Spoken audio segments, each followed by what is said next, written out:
people to watch this. Yeah.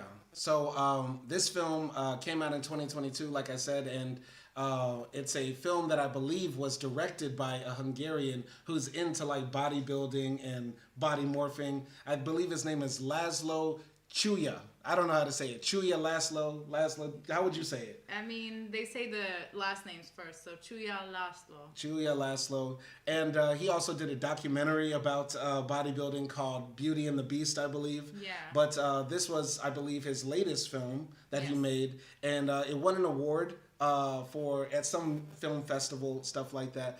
And generally, I would say it deserved to win an award. Is it the most groundbreaking film I've ever seen? No. But I would say that it's a film that does what it wants to do well, right? And this film is the story about this girl who wants to be a professional bodybuilder and, you know, do all the poses and modeling and stuff like that. And, you know, she's played by Esther Chonka, who plays Edina Kovac as the main bodybuilder in this film. And I believe she did a great job as the lead of this film. She made her role believable. I sympathized with her. I never once questioned her motives or like her decisions. So I liked her acting in this film, and I liked the direction that Laszlo Chuya took to tell this story. But what did you think about it?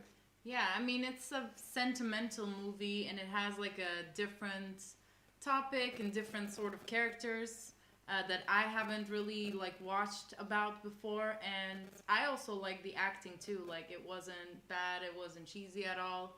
And I think most of the actors are maybe not that well known.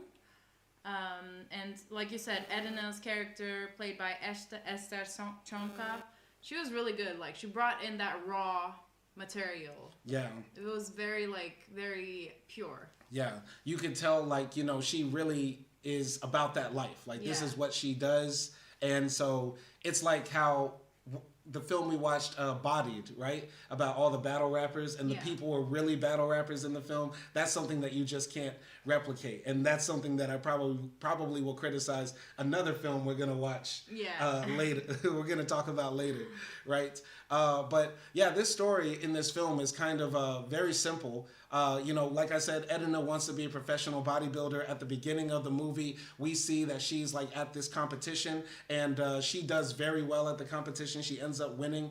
The film also opens up with this text that says bodybuilders have to lose like 75% of their body weight, so they have to like completely dehydrate and not eat and stuff like that. And so Edina at the very beginning looks very weak and frail walking up to the stage, but then she gets on it and she's like doing the poses and shit like that.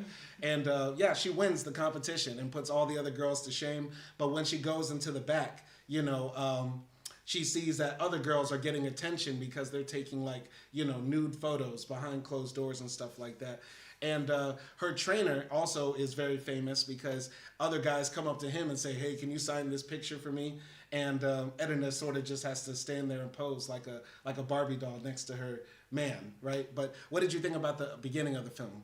I think like the first scene of the movie was very nicely done because it completely captured like the emotional dilemma of the situation, because in the backstage she's very fragile, she's probably tired, needs to drink water and eat, and you can see like this sort of like a little frail teenage girl from Edina, and then she's like, like you said, she goes onto the stage, and then there's like this song that's like very dramatic and sentimental, and you can see how she transforms herself and pushes herself to be that like strong, you know, lady up on stage. And then she goes back there at the beginning because of like the conversation she had with the trainer. It felt like, oh, like, is this movie going to the direction of like sexism in this business, like women not having their voices in this business and things like that? So that's what it made me think. Automatically. Yeah, I didn't know where the film was going to go, other than talking about steroids. Maybe I expected this film to be more about how the use of performance enhancers transforms and morphs the body in a weird way, right? And I think a lot of people look at bodybuilders and just think that they're vain and that what they do is just all about getting attention for themselves and stuff like that. And so when I watched the beginning, I was like, okay, is this film gonna like question that aspect of the stereotype we have about bodybuilders? So that's what I was expecting at first. Yeah. At first, it was giving sort of like a more traditional theme. Yeah, so jumping ahead in the film, Edina and her coach, they're basically boyfriend and girlfriend, and he used to be really good back in the day, but he had this injury on his elbow, I guess, that stopped him from pursuing his career. But before then, he was like the Arnold Schwarzenegger of Hungary. And we also find out later, after Edina won the competition, she calls up her dad and says, "Dad, I won." And he's like, yeah, whatever. I'm about to go prepare for us slaughtering the pig. Are you coming? And he's like, yeah, I guess so, Dad. You know what I mean? So showing that her dad didn't really care. What did you feel like finding out about Edina's relationship with her guy, her relationship with her father, and then the relationship, they had with the sport? Yeah, I mean, first of all, I have to say, like, we're gonna slaughter the pig and like all that tradition. It very much reminded me of like the Turkish tradition of kurban, or I don't know what is it in English. Yeah, no, you can say kurban. Yeah, where like we sacrifice animals also. Yeah. But other than that, like her talking to her dad, it felt like, I was just questioning, does her dad not accept her because she is the way she is, because she's a bodybuilder? And it could be multiple reasons, like bodybuilding is not a stable job. Is it because of that? Like there are some issues in the family where Edina is not close or can't be close to her father. Yeah. So yeah, that was like, does she have daddy issues? Like what is going on, So it was definitely like an intriguing part, but I wasn't shocked. Yeah, I was thinking that part when she's talking on the phone with her dad, maybe the film was going to explore like how, fathers, want their daughters to do like traditional things, get married, have kids, stuff like that. But fathers also like when their kids, regardless of gender, do great shit in general. You know what I mean? Yeah. Aside from being like the greatest porn star in the world, I think every dad will be glad her daughter became like the number one volleyball player or the number one pole vaulter, won an Olympic gold medal or something like that. Yeah. But, he wasn't really happy that she did this. You know what I mean? So maybe it's also talking about, how because she's a bodybuilder, we have all those stereotypes about them. And, he didn't really see past those stereotypes either. Like, oh, you just became this roided up, vain junkie who wants veins popping out of her neck and her shoulders like a dude. You know what I mean? Yeah. And it felt like also, the way that they talk, maybe his father was from a rural part of Hungary. And that maybe she just didn't connect the way she did with her passion. Yeah. Because, I don't know, if you're a scientist, you want your kid to be interested in science. But if they want to be a model, you're like, whoa, wait, that's like superficial or something. So maybe also that's what he was thinking when he couldn't respond to her success. Yeah. And also going back to the part that he's from a rural part of Turkey, like we live in Budapest. Hungary, I'm tripping because I'm thinking about the korban, like the pig slaughter and stuff like that. But it's like, we live in Budapest and we rarely go outside of Budapest. And when we do, we've only been to like kind of big cities like Esztergom and Siófok and stuff like that. And but there's like hundreds of small little towns like where a lot of people live, and they probably live like that. You know what I mean? And we're missing that aspect of what it's like to be in Hungary. Yeah, and I think those like generation of parents, especially if they're living in rural areas, they want stability for their kid more than anything. Like they don't want big aspirations because most of them lack that stability of finances in their lives, possibly. So they're like, oh, please, like, just be a teacher. Don't be like a world champion. I don't know, tennis player. Please get married, right? Yeah, just, that type of stability. Yeah, just be normal. Just be a girl. Yeah. But moving forward in the film, basically we get scenes of like Edina working out with her boyfriend / business partner, right? And they're in the gym and he's like pushing her hard, you know what I mean? Doing all sorts of reps and stuff like that. And while she's, when they're done exercising, right?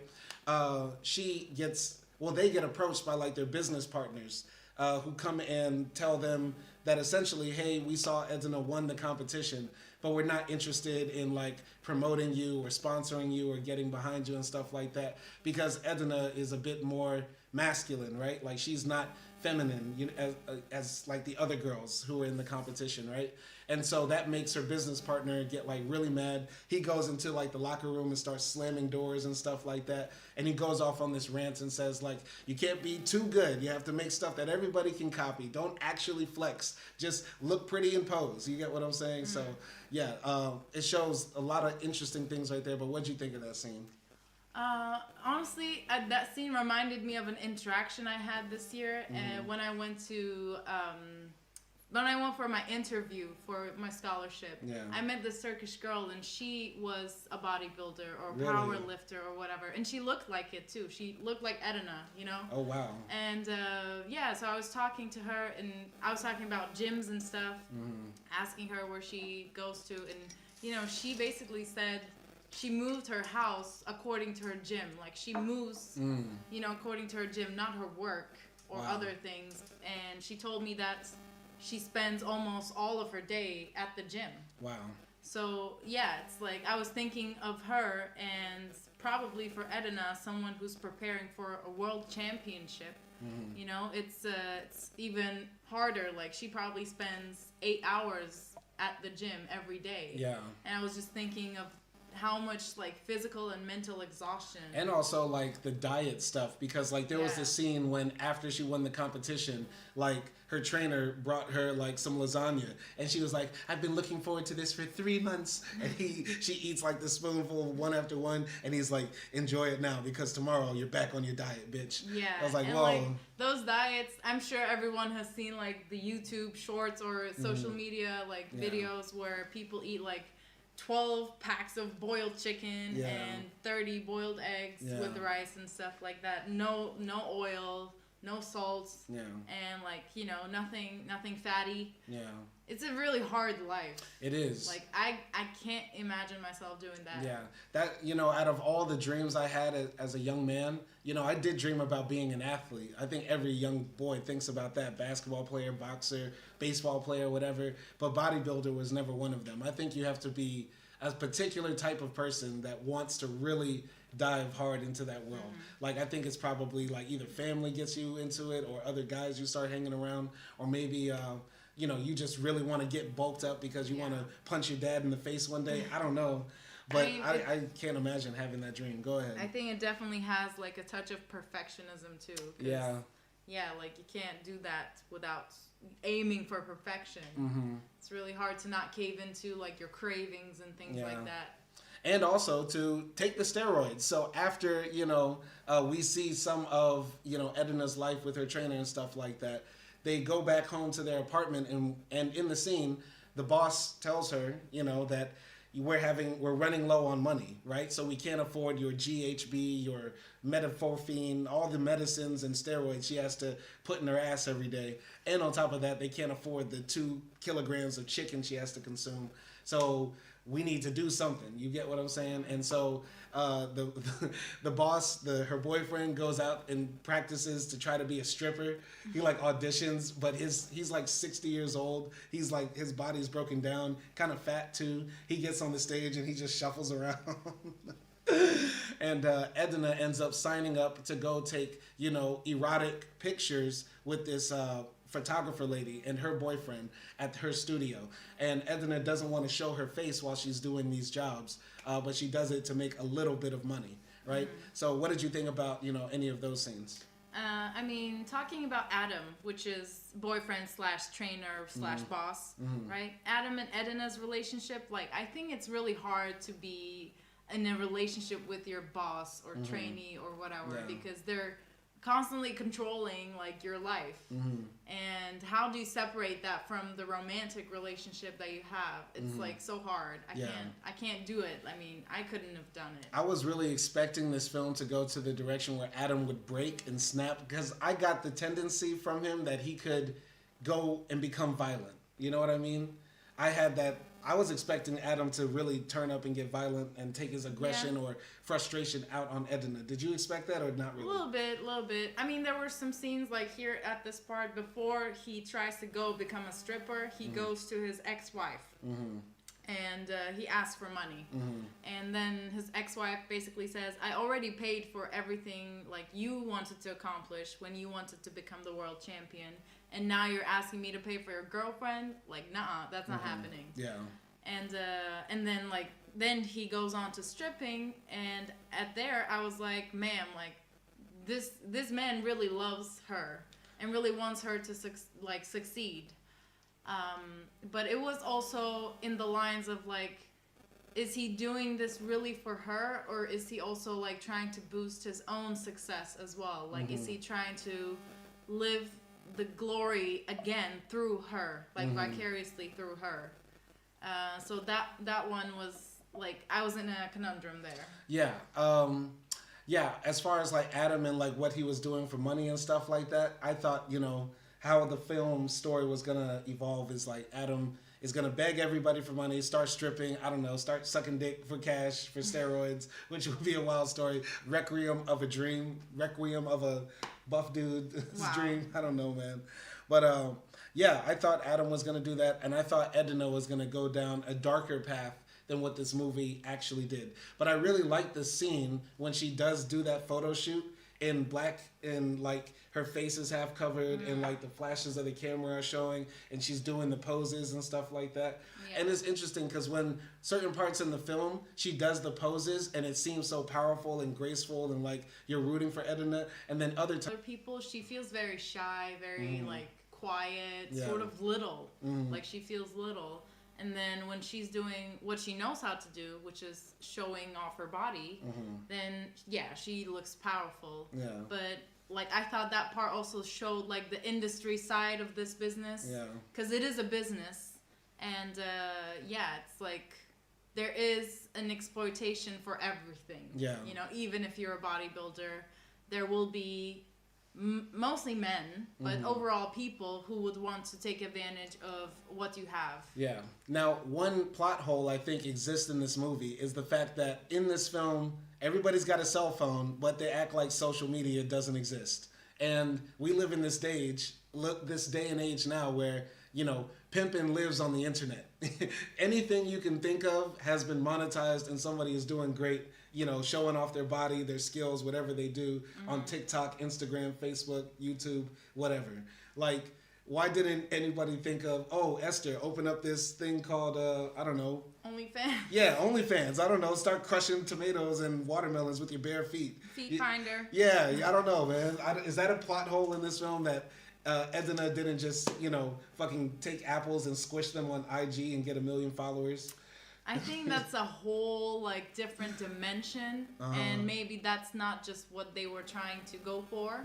Because yeah, if you get into the social media of things, that's a whole another topic that you need to explore. Yeah. So maybe that's not they wanted, and also like it's not like we see like iPhones. They do have smartphones. Like they pick up the phone and call each other in different parts of the film. I mean, it's like, I don't know. I was imagining that it could be like early 2000s, like 2005 and stuff. So where, you know, YouTube was only a few people doing it, you know, and then it sort of became popular after 2010s. I don't know. I just feel like, you know, this film, it lives in the modern age, but the internet is not present. I know it's trying to tell like a bigger story, right? Because maybe they didn't use social media because, you know, Adam and Edna viewed bodybuilding as an art, not a way to get famous, not a way to, you know, just make money cheaply. You know what I mean? Like, that's why Adam got so mad at the gym. He's like, we're trying to do something bigger than just put a thong in your ass and have you walk out there like a model, you know what I mean? Yeah. So. I mean, it could be multiple, you know, reasons. Multiple. Yeah. All right. Well, yeah. Basically, you know, Edna starts bringing home money late at night to Adam, but she also finds out that there's more money to be made by essentially doing something like prostitution. We never see her have sex on screen, right? But she like meets up with these guys and she's like crushing like this Hungarian businessman between her really thick thighs and stuff like that, and like having other dudes like. She poses in front of them with her muscles, and then the guy like hugs her and like jerks off at her legs and stuff like that. Yeah. So yeah, it gets kind of gross. There's that scene that happened in the hotel where she's just sitting on the bed with the envelope. Like this other woman comes in there to make up the bed while she's just sitting there and offers Edna a cigarette. But then also through all of these interactions, she meets this one business guy who their first interaction is Edna goes out into the woods and with a flashlight and sees a man with a mask on and he wants to play hide and go seek with her. And oh wait, Akdi hates when I say hide and go seek. Yeah, hide and seek. I felt like I've always said hide and go seek. Okay, well, we don't usually talk about hide and seek in our daily lives, so. Okay. Anyway, so she meets this really weird, rich Hungarian guy, and they play weird games together, and then he like lays down in her strong lap after he hurts himself playing one of these games, and their bond starts to grow. And, he pays her really well. What did you think about those interactions when Edna finally met rich guy and also her pseudo prostitution gigs? Yeah, one thing I wanted explored more was definitely like, okay, she's doing this like, sort of prostitution thing. Like there's no penetration, but like guys are just jerking off to her, basically. But like, how is Adam not aware of any of this? I know he becomes somewhat aware at some point, but like, she's not at the gym, and then she comes home late and stuff like that. It's like I was expecting a bit more exploration there. And what does he think? Because what I was thinking is that when she says like, "Is it okay if I don't show my face?" The madame says like, "Oh, then if you don't show your face, you will just get a lot of like less money." Yeah. And and she's kind of famous, because she won the Hungarian like championship. Yeah. So, and she's going to internationals. Yeah, and I'm like, isn't this gonna affect her, reputation? But I feel like that was a plot hole in the film, that Edna didn't want to show her face. And they made it seem like, oh, she didn't want to show her face because of the competition, right? And that might bring her down. But like the other girls there were doing that too in the first competition we saw. And on top of that, wouldn't it be expected that these people with statuesque bodies would do modeling, maybe pornography, maybe sex work? You get what I'm saying? In a fair world, yes, maybe. I don't know, but the girls who were doing it in the beginning of the film were the ones who didn't get who didn't win. So they were going the other route. Yeah. And I don't know. It just felt really sad to see her like sort of numb. And at the same time, like her boyfriend / boss Adam is trying also, but he can't find a job. And I think we both thought of this like at one point, like, why don't you get a job at the supermarket? Yeah. Or go to Spar. Yeah, but maybe it's because of the training. Like it takes all day. Yeah, the training, your schedule, stuff like that. Like you don't have time to be working at Spar when you need to be in the gym 8 hours a day and eating 20 kilos of chicken nuggets. Yeah, because even when I go to the gym, like it takes a good time of my day. Yeah. And by the way, you and I like working out. You like work? Yeah. It makes me feel good. Yeah. And you've been working out more than me because I've been hella busy lately. But here in Hungary, we go to our gym and we see people that are like kind of roided up, more guys than girls. Yeah. But when I was in Serbia, I used to go to the gym and everybody in there was roided up. Like it was insane. They were walking around like monsters. Yeah. You know what I'm saying? And when I went to the gym in Turkey, I didn't see it as much. And in Hungary, I see just a little bit of it. You get what I'm saying? Yeah. So, I always wonder about those people. Like, what are you really trying to do? Like, are y'all models? Are y'all trying to, like, get in some sort of industry? You know what I'm saying? I mean, I think there's a lot of difference in the culture of, like, working out and also, like, what is a healthy lifestyle. And I feel like, especially the countries in Europe, they want to keep fit. And they value like physical fitness. And I don't know, people go out running here and stuff like that. You don't see that in Istanbul. Like you don't see people just running. Maybe in like the richer neighborhoods, yes, but not like you know, where we were living in Ape Sultan. Yeah. And in Turkey, it's more like, you know, it's not really like getting roided up or looking like a model, but it's sort of transitioning to that, to like how Europe is now, but we still love like not working out and sitting on the couch and eating. It's interesting because I mean I looked it up, and the country that has like the most gyms and the most gym membership are like the Scandinavian countries. I believe it's Sweden or Finland or something like that. They take the gym very seriously, and I think also in like the Slavic countries too, in certain Eastern European countries, they take it seriously too. But I think it's like for different reasons. Like in Eastern Europe, there's still a lot of like traditional gender roles. Men are supposed to be men, and like women are supposed to be women and stuff like that. Plus also you get like hypersexualization from like social media. So people are looking for a certain look.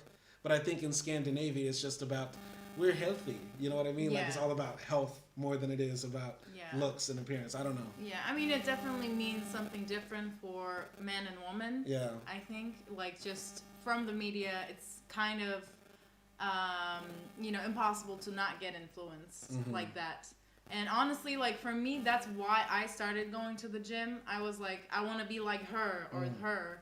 But then it's been like more than a year, and now I've been going to the gym almost every week. And it's like when I don't go, I feel psychologically bad in terms of like, oh, I need to move my body, get the stress out. And now it feels more like a lifestyle rather than being like similar to an Instagram model. Yeah, it's about just being healthy and feeling good about yourself, because on the long run, like your body needs to move. That's what we were doing for like millions, evolving on the plains of Africa and stuff like that. Like you need to get out there and move. And I feel bad that I haven't been going. So I'm probably gonna go tomorrow. And if not tomorrow, then the day after that. I'm gonna get back on it, man. But I'm proud of you for going. But I think the conversation we're having now about how you feel about working out, in Edna's mind, it's like totally different, right? It's totally different. It's work. It's work, and that's probably something even worse to feel. You know, like if you don't want to work out that day, it's like saying I don't want to work. You know? Yeah, and it's like also it's not a type of work where you have like a clock or where you have a boss that would fire you because you didn't go to work today, but it's very much about personal, like, how do you say, determination. Yeah. Like you set your work hours and you do the work, and if you do the work, then you're gonna get a reward. Yeah.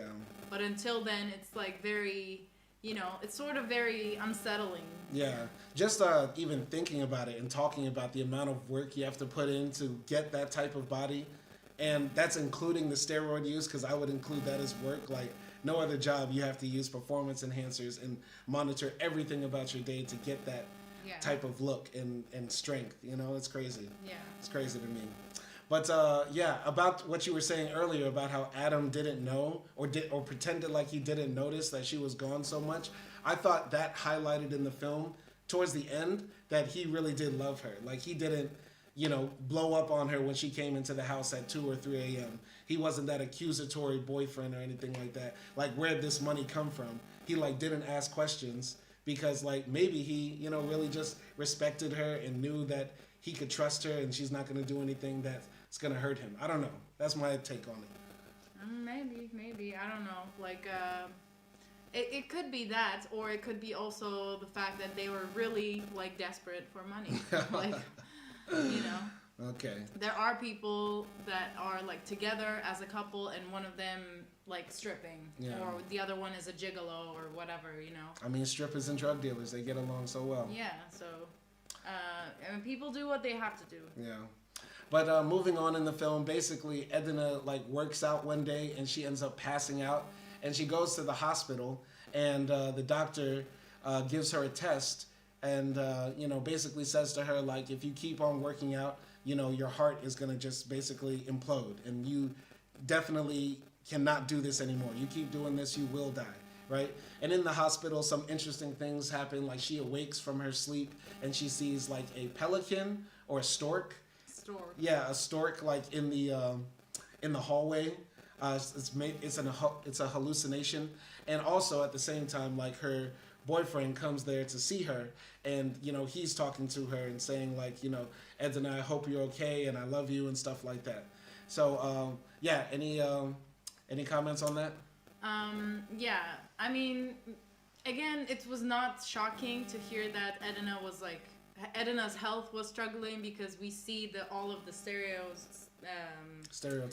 No, not stereotypes. Oh, sorry. Steroids. Steroids. Oh yeah. She's putting it in her ass. Yeah, and but it was definitely sad, because now it brought up all these questions like, what is gonna happen to her? Is Adam gonna push her to the limit? Is she gonna push herself to the limit? Which looked like it. Yeah.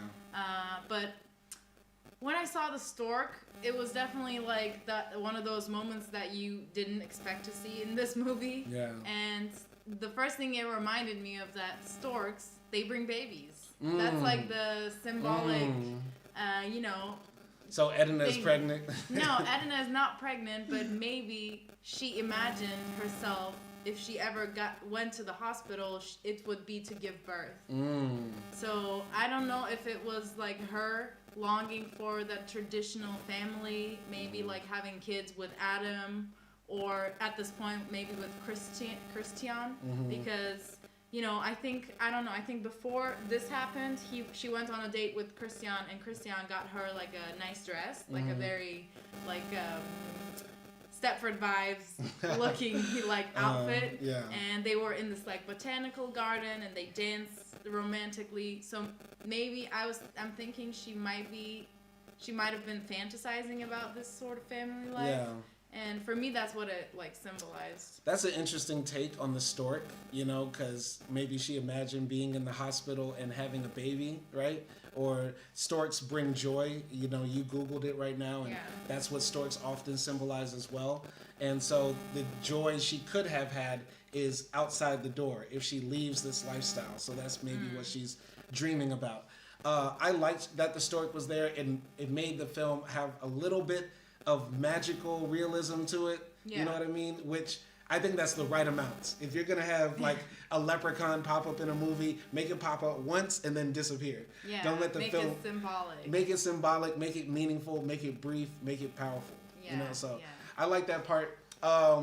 Once again, and the stork had a name. Like, I forgot. No, but we saw it in the credits at the end. Yeah, in the credits, the stork had a name. I think it's Cornell the stork. Yeah, that's so cute. Yeah, the Hollywood effect, like everybody has to get credits at the end, or else you're gonna get your ass sued. And probably they couldn't just find a random stork; they had to rent it. I know, right? The special stork that can do like, all right, action. And he lifts it, the stork lifts his legs and his wings. I guess so. Acting as stork.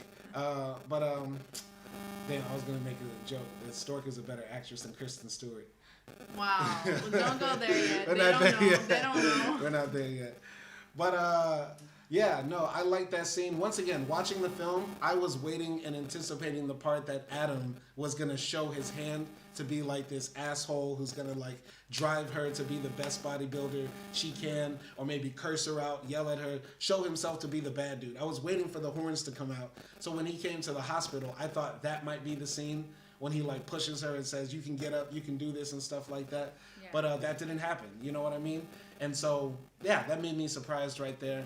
And, I liked how also Edna was like, when can I get out of here? I can't do that. I have to keep on training because I got internationals in a few weeks, stuff like that. So, I like that hospital scene. And I also like how this movie, you can look at it as the story of that athlete that will do whatever to make it, right? I feel like we watched another movie like that before about athletes that, push themselves to their limit.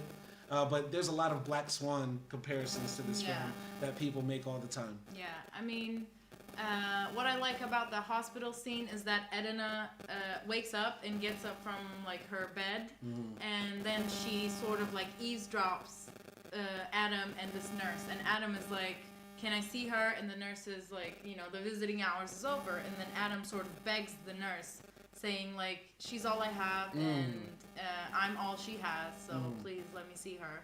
It's so crazy that Adam is sort of like the nice guy when he looks like a dick. Yeah, but at that point, I just felt like Edna needed like more than Adam as proof that he loves her for her and not for the sport that she does. You think that's what she was feeling?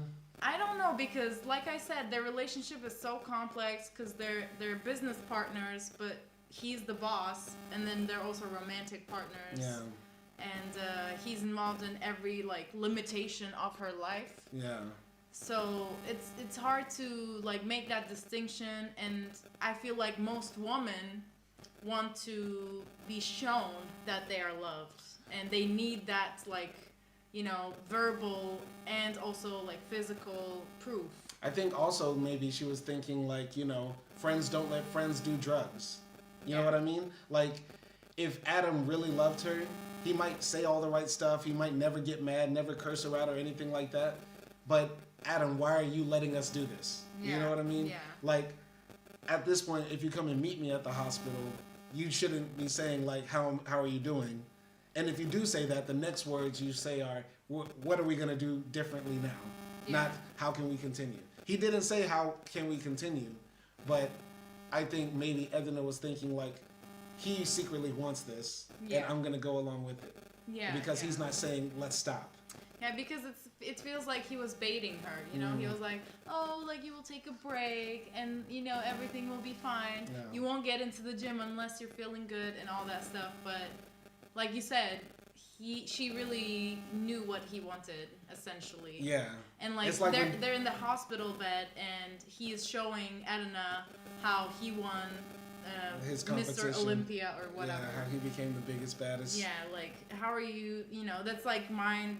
It's like when dudes say, come on, let me just put the tip in. You know, Yeah, what I mean? it's You like don't have mind to. games. You don't have to if you don't want to. But if you want to, I mean. Stop. It's like that. It's definitely mind games. All right. But yeah, so basically Edna, like you said, is like going out on more dates with Christian, the rich sponsor, who's now like her only client. And, you know, she comes home late at night after being with Christian, drops an envelope on the kitchen counter and, like, licks a plate clean and then goes to sleep next to her boyfriend and stuff like that. But her relationship with Christian is non-sexual. He's just a really goofy, rich guy who likes to sometimes spoil her with certain things. You know what I mean? And so, yeah. Their relationship gets a bit more serious. There's this like really cool artistic scene when she like, you know, holds him in like a bath of water and stuff like that in this greenhouse. And they have like very, very close romantic moments and stuff like that. Edna is like working out and stuff, but she's not really as into it as much. And you can kind of see in her face she's thinking about Christian more than her competition and her boyfriend Adam. So what did you think about those scenes, if anything? Yeah, I think Christian, for her, symbolized that traditional life that maybe her father wanted, and maybe like what she might desire to a point, you know? Yes, she wants to be Miss Olympia, but she also wants to be a wife and a mother. And yeah, Christian was symbolizing that, and Adam was more like passion, work, and, you know, all these things that she had to do, and Christian didn't care any of that. Yeah. And that was just, I feel like that was just refreshing for Edna. Yeah. And that's why, like, she sort of fell into it. Yeah. I mean, I like the scenes with her and Christian, especially like the hiding. You were shipping them. I was shipping them a bit, and I liked their silly, funny banter and stuff like that, and how the scenes were shot. Like, I like her holding him in the water. I like the hide and seek scene in the forest. I like them in the hotel being like silly kids and bumping uglies and shit like that. Like, they're cute. They're low-key cute. I mean, let's be honest. Christian is like, I don't know. Is he a bit autistic? I don't know. Like, his fantasies are weird. Like, who wants to go hide and seek in the forest, or who wants to, I don't know, do weird shit like he does? I mean, the things and that no king shaming here, but you know, he's a bit weird. It's not like your usual fantasy that she's doing. I mean, the thing is, your fantasies with your mistress are not the same as with your missus. You get what I'm saying? So, like, what Christian is into with Edna might be something he would never do with his wife. You get what I'm saying? But as wives, we want to be that woman who you can fulfill both fantasies with. But y'all can't. But y'all can't.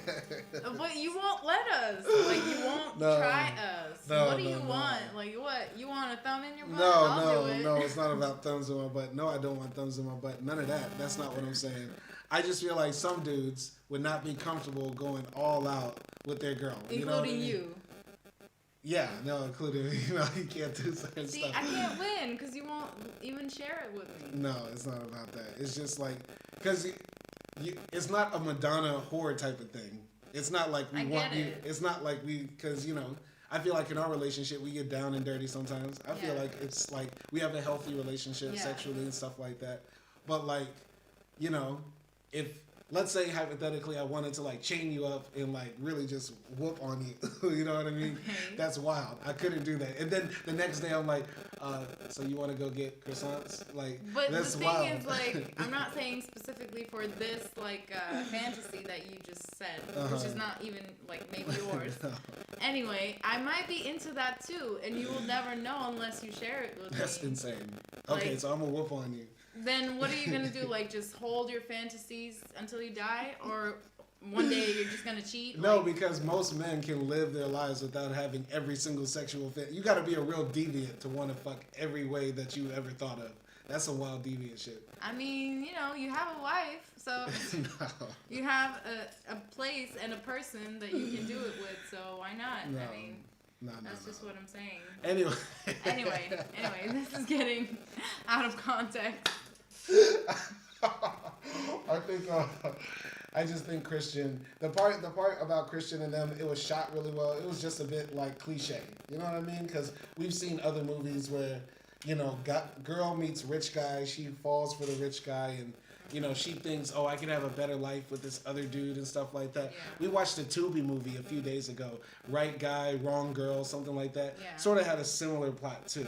And you could see it coming a mile away. Like, Christian did not really want to be with, keep it frank, hard-faced, muscle-bound Edna. And he's, what I mean? You were the one who was shipping them. I was shipping them because I thought maybe, the European I saw film, right through it. Yes, you see right through it, but it's also like they're so cute together, you wish that wouldn't be the case. But you know it's going to be the case. You know what I'm saying? Man got out from a locker. He did. So, yeah, moving forward in the film, right? So, Edna is finally getting, like, all her injections. And is this the part where she went to yeah, that's what I'm doing. Yeah? That's what I'm talking about. Okay.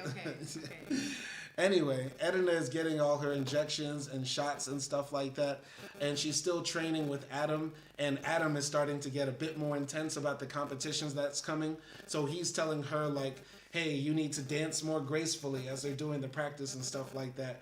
And so, Edna is trying her hardest, but she can't really do it exactly the way Adam wants her to do.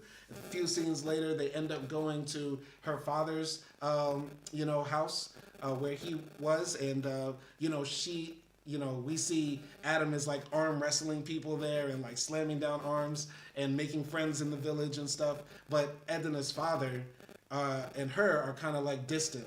Even though Edna does stuff that a girl could never do, like jump on the pig and, well, not never do, but it's not expected for a girl to do, I assume, in rural Hungary. I'm sure that's a guy thing to jump on the pig and kill it. You know what I mean? Yeah. So Edna and her father obviously have tension, and I assume it's because we see the scene when Edna goes into the closet and pulls out what looks to be a sweater from her mother, puts it on, but her father comes in and says, that's not yours, take it off, and stuff like that. And so, Edna feels very distant from her family, and she can't even relax while she's there because there's this big Hungarian dinner where they're eating mountains and mountains of food, and Adam judges her by glaring at her when she's like eating a plate, and then she goes and purges in the back. So yeah, what did you think about any of those scenes? Yeah, that's kind of somewhat explains some things, right? When we find out that Edna's mom is dead, and they're probably like a grieving family a little bit, and it's also obvious that it put a distance between Edna and her dad, and maybe I assumed her mom was like somewhat of a traditional female who had a family, had kids, and like even the sweater she puts on, it has like flowers on it and stuff. And it's like there again you see this longing of Edna for like a traditional family, maybe wanting to be like her mom.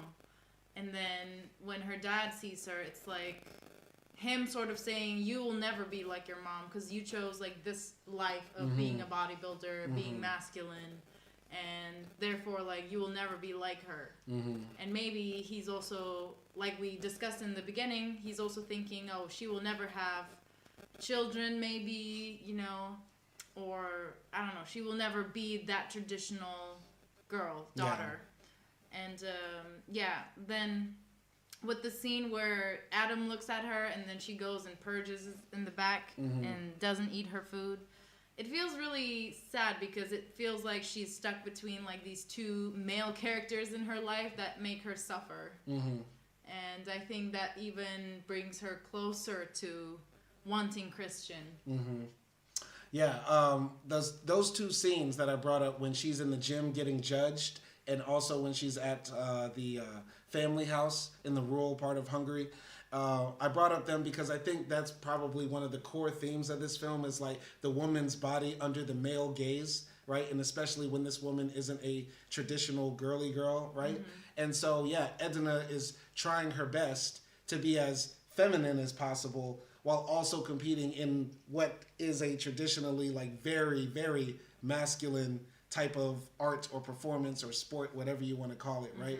And so how do you dance more gracefully and more sexy and more woman-like when you're supposed to do this and this? You know what I mean? Like, what is that? You know, and going to the scene when she like jumps on the pig, you know, and stuff like that. Like, how are you supposed to, you know, bond with the father who for some reason really dislikes you because you chose to not be the traditional girl, but you're also showing like you're a good daughter, like you're a good child to your father, right? You're participating in the cultural events, you're sitting down at the table, you obviously love, you know, your mother just as much as he does, but there's this bond, there's this break in the bond too. You get what I'm saying? So it's I thought those two scenes really highlight, you know, what Edna's main issue is. Like, she's walking this tightrope between womanhood and basically like manhood.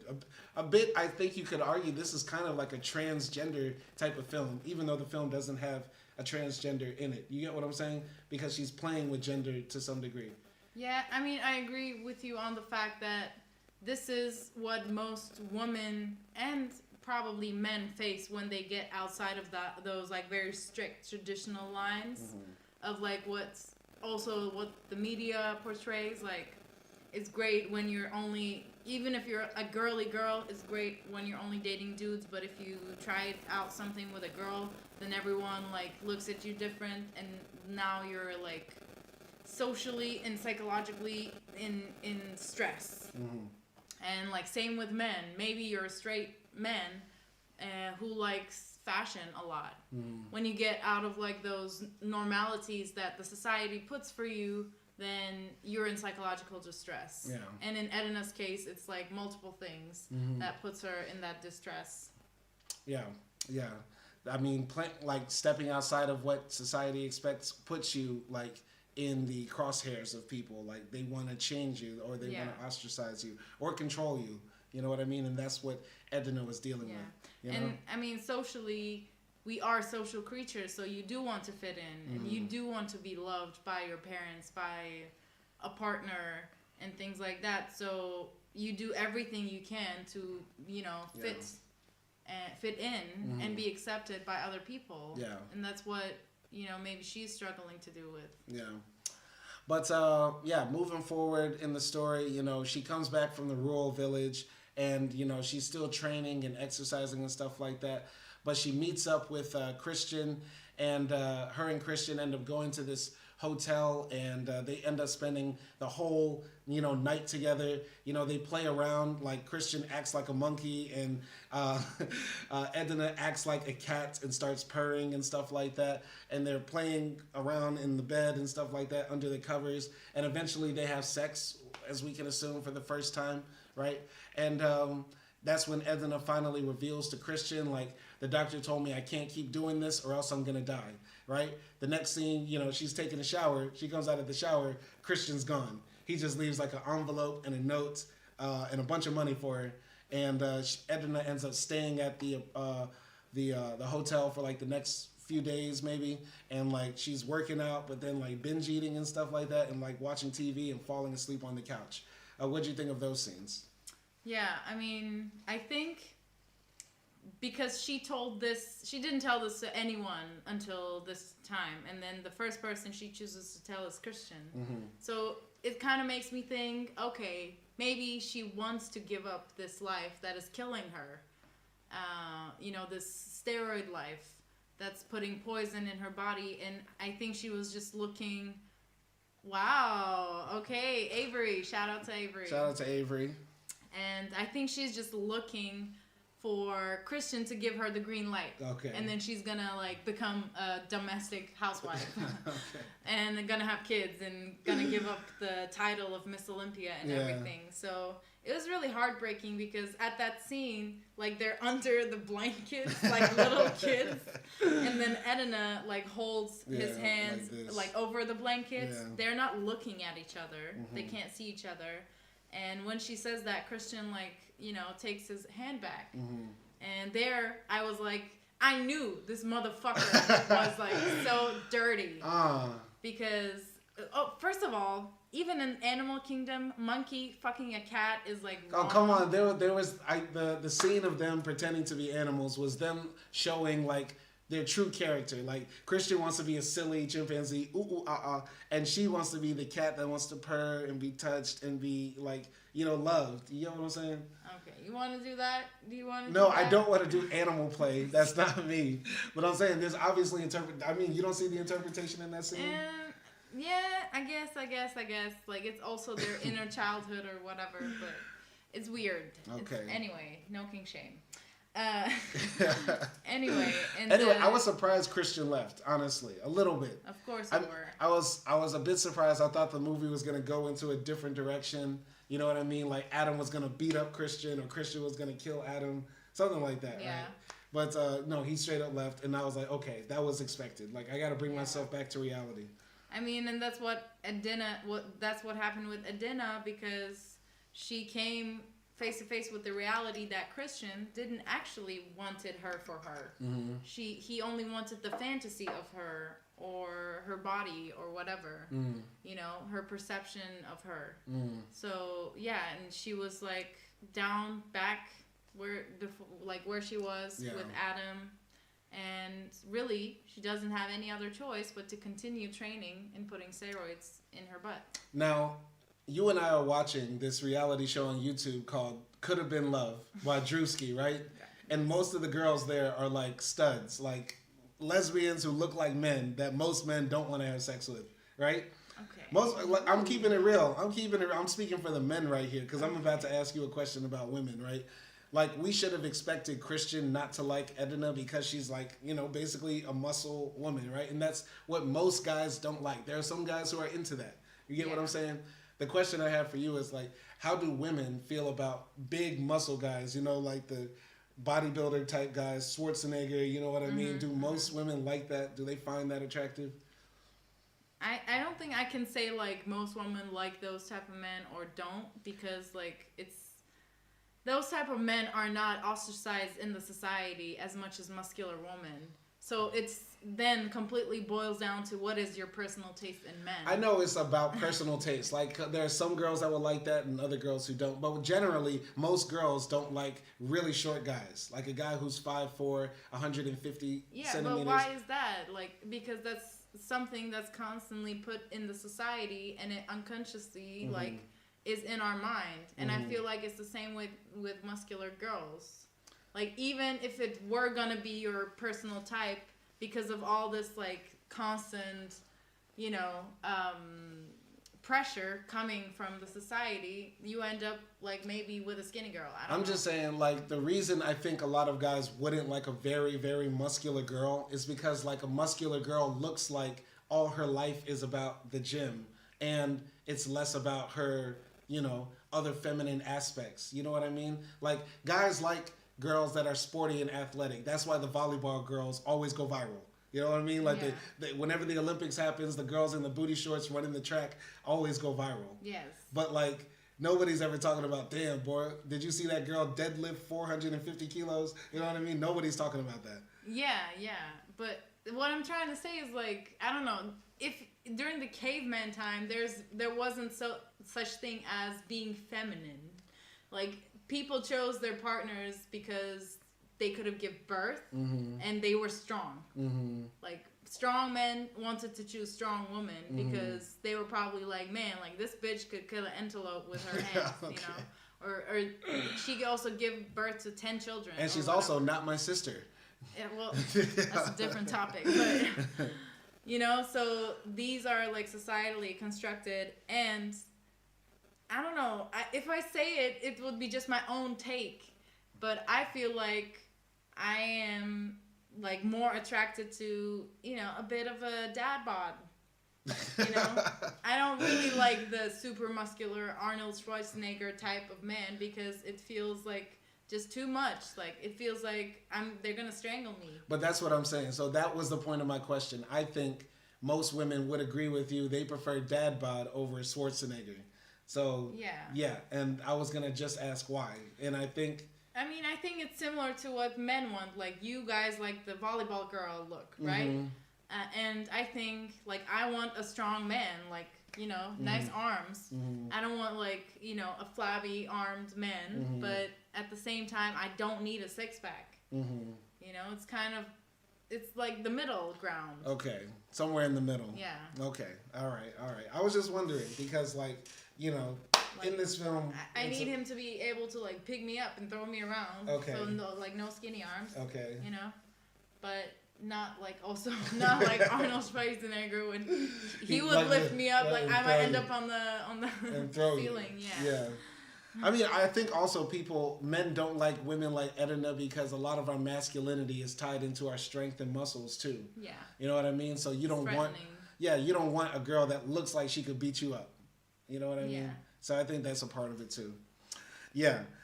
Avery Adams jumped into the comments. He says, yeah, I don't want to be more fit than my girl. I don't want to be more fit than my girl. No, I think, I don't know. I kind of disagree. This is what, I'm going to scare Avery off again. I disagree. I think you should want to be more fit than your girl. Why? Because like if your girl is fit, right? Your girl is fit, but you still want to look good with her. And as a man, naturally, you're going to have more muscle mass than her. Yeah. That's fitness is not just about muscle mass, I guess.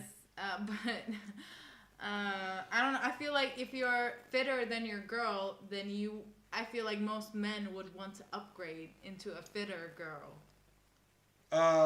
Maybe. I don't know. It depends. Like, if you had six packs and all that, I don't know if you would still want to be with my body type, you know? No, I would. I would, because it's not about... now, maybe yes, because like we've been married. But if we were just dating or something, and there was like a girl with a better body than me that was interested in you, you know, you might go for that.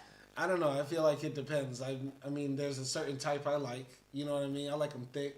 You know what I mean? I like them thick. Yeah, but you can be like fitter and thick. Yes, we understand. You like them thick. I'm sorry. We went totally off on this movie. We're totally off in the different directions. All right.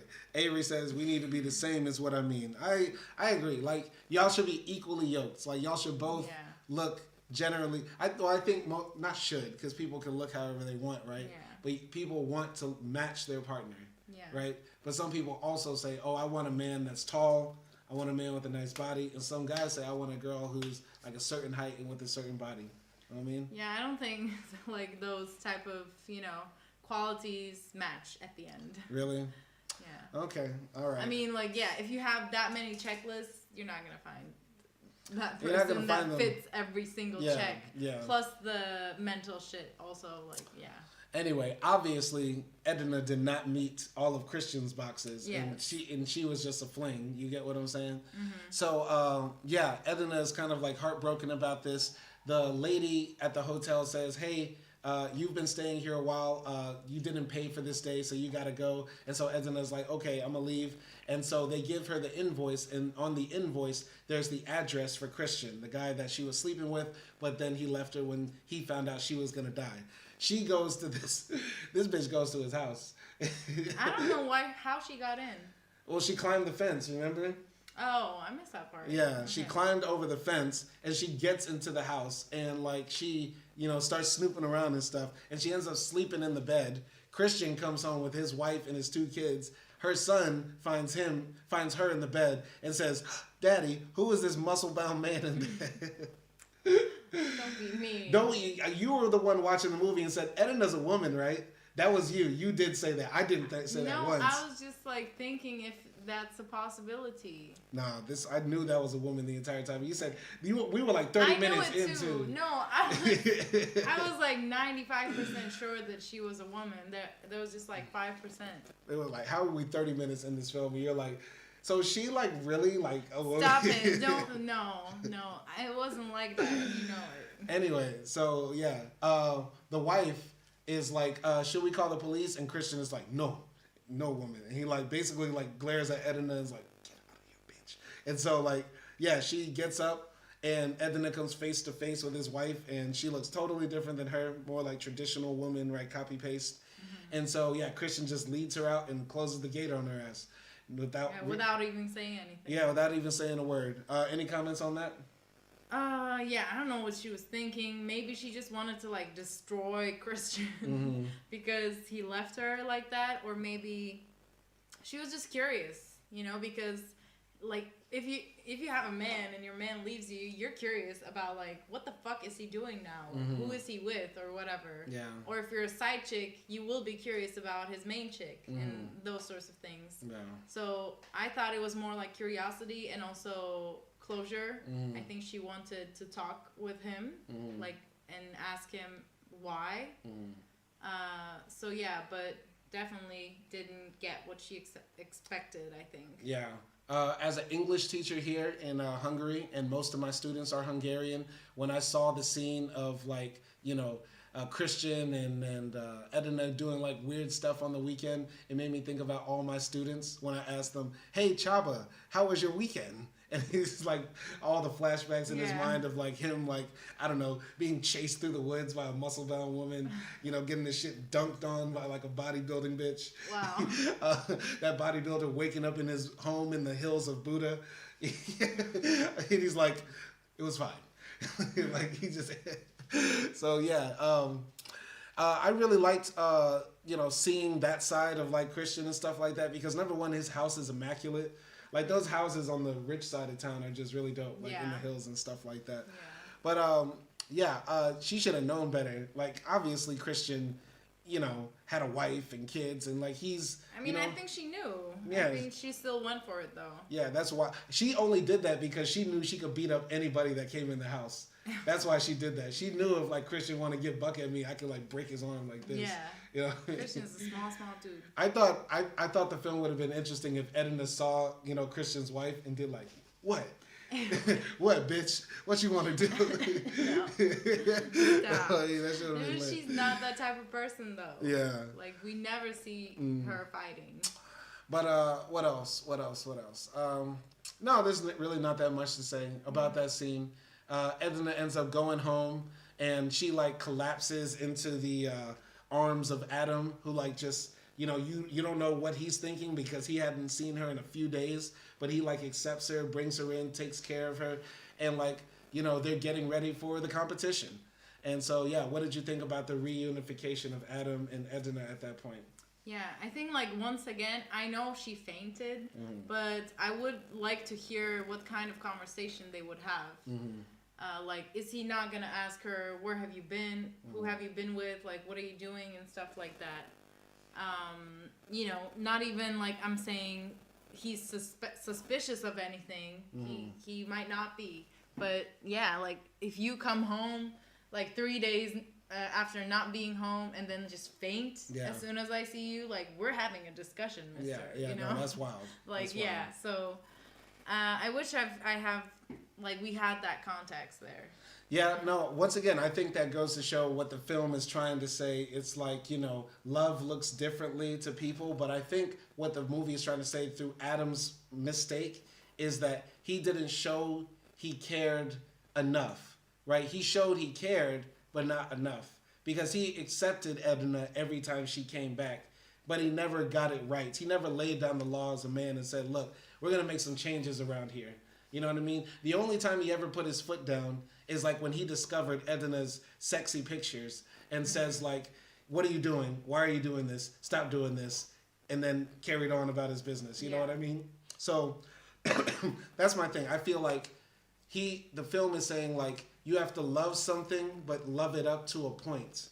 Yeah. You know what I mean? And especially how the film ends. Like they both love bodybuilding, but what do you do about your love when it's not working? You know what I mean? Yeah. But go ahead. I mean, there were some scenes. I think it was before like they went to the competition where Adam made a nice gesture after he found the pictures of Edna. He like the next week or something he got all the supplies, and then he like also danced with her in the room with music and stuff like that. Like he was being romantic. Yeah. But I think also one of the things Edna might wanted was marriage with Adam. Like they're boyfriend and girlfriend, you know, they're not married. And even though Adam loves her so much, why isn't he proposing to her? Yeah, that's another thing. So, maybe it's a money thing too. I mean, they put all their money into working out, bodybuilding, permanent lifetime gym memberships, enough steroids to last them 3 20-year life sentences. Wow. I mean, it's a question. I don't know if it's a money thing because you can just get married in court without spending that much money. That's true. I don't know. We don't really know how they met. That's never explained. We don't, like, what if Edna's, a divorcee? What if Adam, is scared of getting married? Like, that's not really spoken about. I mean, Adam had a wife. Ex-wife, yeah. Ex-wife. And I believe also she had, like, kids with Adam, too. I don't know. She was pregnant when we saw her, but we don't know if it's Adam's kid. Yeah, I don't think that was Adam's kid. That's her new husband's kid, right? But she did mention, like, your son's birthday or something like that. I think so. I mean, maybe they had an affair, and that's why Adam, like, broke up with her, with his wife. But so we don't really know. Maybe he cheated on his wife with Edna. Yeah. Maybe. But anyway, moving on to basically the end of the story. And this film is short. It's only about 1 hour and 30 minutes long. Edna is going to like the international competition. She's been working out hard and stuff like that. She's been cutting down on food and she's dehydrated for the competition. And she's like really fucking sick. Like she was like working out at the beginning, but then like she passes out at the competition. And she was also like putting a bunch of steroids in herself too to get ready. And so, yeah, we see the other people about to go on stage. And as soon as Edna's name is called, we see Adam like lay her down on the ground because she passed out. And when she awakes, Adam says like, you can't go on stage. You know what I'm saying? Like the ambulance is coming for you soon. Besides, they already saw the needle marks in you, so you've been disqualified. You can't go anyway. But Edna's like, no, I'm going to go regardless, right? And so when Adam turns his back, Edna gets up. She goes to the stage. And, Adam is trying to stop her, but he can't get past the security guard.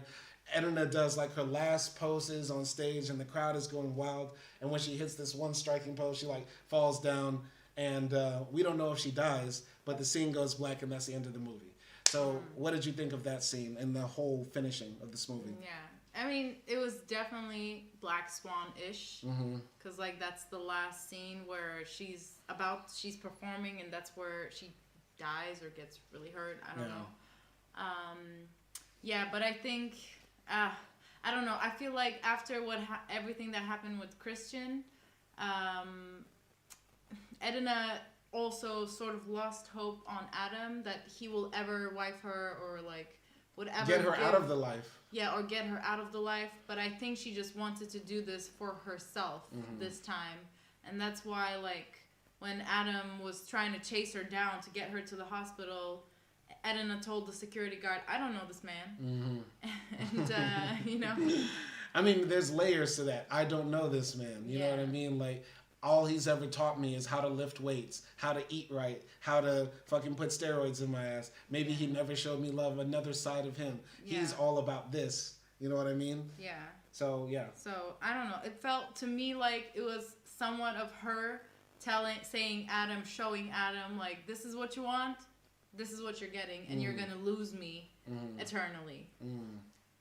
And then also for herself, it meant that, okay, if this is my life, then I'm accepting it, and I'm going to go all the way, and I'm going to get this title. Yeah. So it was also proving herself that she at least because she lost all the traditional things that a woman should have, like kids, like a love of a father, and a traditional lover, girlfriend, boyfriend, everything she lost because of this.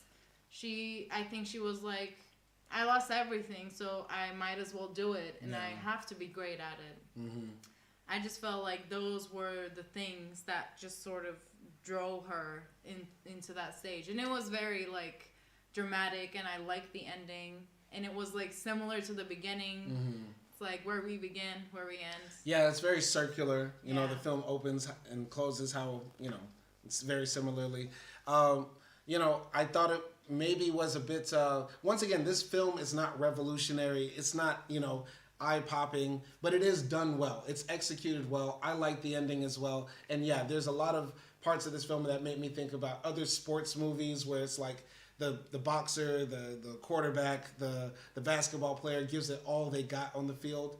And because this is like a sort of artistic sport, like ballet to some degree, it does have echoes of Black Swan in it. Though Black Swan is a bit more horror-esque, this is very dramatic. And it's supposed to be a tearjerker. You know what I'm saying?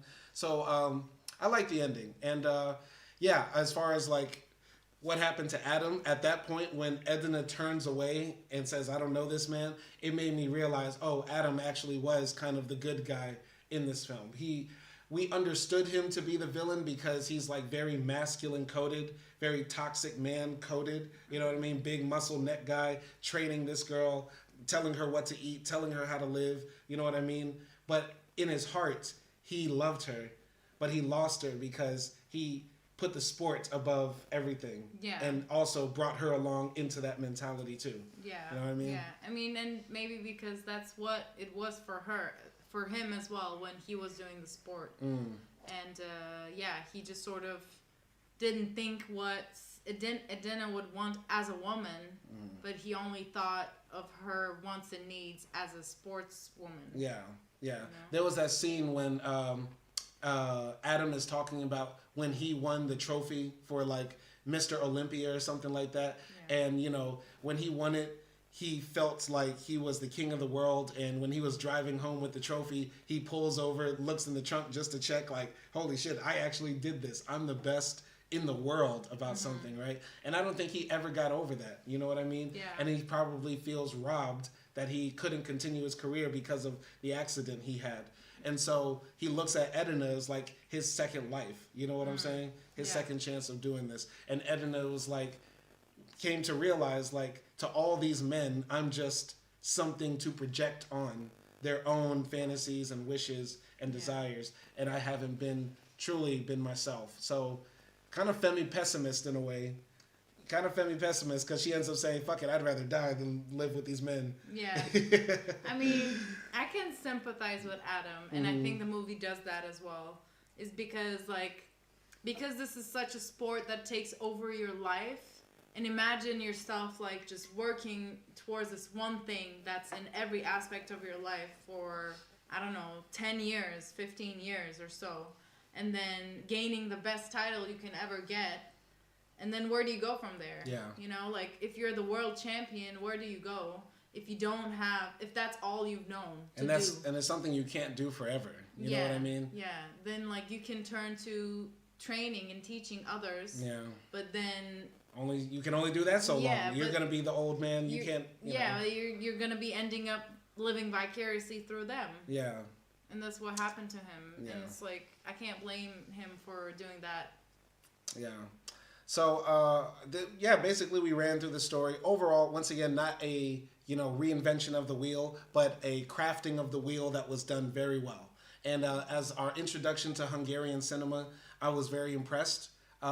They got a lot of things right. A lot of it echoes other things I've seen in other European films. Like, we've watched some films from France that have a lot of similarities to this. Like there was a Finnish film that we watched about like a dominatrix that had some similarities to this as far as style and stuff like that. But overall, as a production, it was acted very well. Cinematography was good. Music was good. There's like this little Hungarian, trance song they play that I kind of like. So yeah, overall a really cool film, and I would recommend it. And so I'm gonna give it a solid 7. I give it a solid 7. What's your score? Yeah, I enjoyed it well too. I agree with everything you said. In addition, I also liked some of the cinematography in this. It is like mostly a dark movie. Like it does have a dark color schema, and there were like the shots of Edina's like close-ups of her body where you could see her freckles and her imperfections, and I thought those were just very sincere shots. And then like there was that scene where they shot it like, I don't know, from like the wide angle of the house where you can see 2 rooms, and in one room like Adam is shaving and in the other room Edina is like on the phone. Yeah, on the phone with Christian. Yeah. And that was like so cool to see. Yeah, that was good. Yeah. And he's flexing in the mirror and stuff too. Like he's so like, into the body he has, and she is chasing tail. That's a metaphor. I mean, that sums up parts of the film's story, is that, Adam is so blind to the body, his body and Edina's body. He's blind to the fact that Edina has other needs. She's like talking to this other guy on the phone, Yeah. So I really like those like cinematography moments in this movie. I think my overall score is gonna be like a 7. Yeah, you give it a 7 too. Yeah. All right. So I think we'll wrap it up here. This is our first attempt at live streaming while doing these movie reviews. We're going to post it up the traditional way, so catch it on Spotify, Cinema Crossroads. I'll also post it on my channel with the recording as well. So for anybody that didn't catch the live stream, it's okay. And I'm also testing this out to see if like YouTube will allow us to like have the film playing in the back, so y'all can get a chance of like seeing what the movie is kind of like without, having to watch it yourself, because we review a lot of films. And sometimes people haven't heard of them because like they're coming from all over the world. And but yeah, we want to show you what it's like and what we're talking about around us to give you just a feel of the film. You get what I'm saying? So yeah, that's all I really got to say. Any other last comments? No. All right. Also subscribe to Backpack Bandits, our travel channel as well. And stay tuned for the book react series. We're wrapping up our book, Slave Breeding, American Memory. As well, and we got some more books coming soon on this channel. Subscribe to Culturalist Theory. I basically took over that channel, man. I'm the hardest working man on YouTube who is not famous. I run my channel. I'm secretly running another channel, so go check out the videos I wrote for Trick Daddy and Trina. I believe we got Tamar Braxton coming soon. I'm working on the 2 short list. I got Bun B and Pimp C done for Culturalist Theory. So there's a lot. There's a lot. Also check out Lenny Kravitz and Culturalist Theory. Oh yeah, it's a great video. Lenny Kravitz. Great writing by Simon. Yes, Lenny Kravitz, Queen Latifah. I put in a lot of work with the pen on the typewriter and stuff like that to get those lists done. So yeah, we're running hard on this channel, Backpack Bandits, Culturalist Theory. Go support all the over here. Some shit works, some shit doesn't, but we're just testing it out. Yeah. Testing it out. And like join the conversations, Yeah. Tell us what you think. Even if you don't see the movie, or if you didn't see the movie, like we're talking about the general themes. So tell us what you think about it. Yeah, because we try to, not analyze films. We try to analyze these films, not just, hey, it's good or it's bad. Like we talk about what the story is trying to tell us, right? And these are human things that we can make larger conversations out of. You know what I mean? And anybody can jump in. So yeah. So shout out to Avery Adams. He said W stream. We're glad you think so. Shout out to Chris. He said check out The Expanse. We'll probably check that out as well. Shout out Crypto Hunter King and M Ocean. Y'all be